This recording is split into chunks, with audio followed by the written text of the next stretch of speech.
चल गई। एक नहीं 50 ट्यून कॉपी हुआ होगा। और धन्य भोजपुरी के गा रहे हैं, विधा जगत के जो भी कलाकार गा रहे हैं उनको भी बहुत बहुत धन्यवाद। दुल्ही कहा दिया अरे छोड़ी गवाना हरी में हरिया,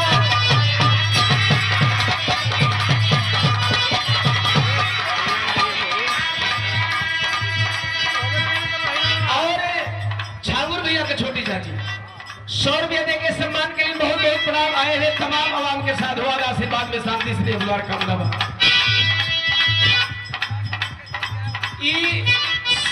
गुमनाम पुरस्कार बा 100 रुपया बहुत बहुत।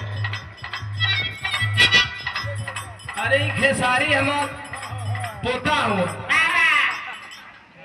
अजय बाबू के सुपुत्र खेसारी बाबू। शुभकामना बाबू, जुग जुग जिए, बाप और दादा के तरह नाम रोशन करे।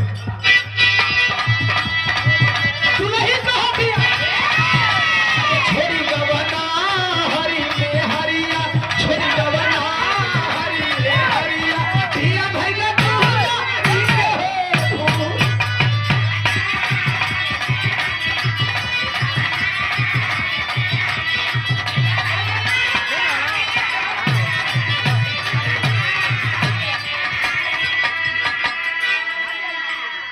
घमंडी हो गई। 100 रुपया दुल्हिया कहा दिया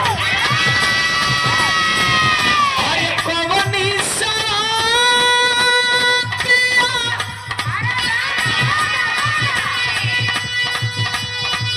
ये राजा मरले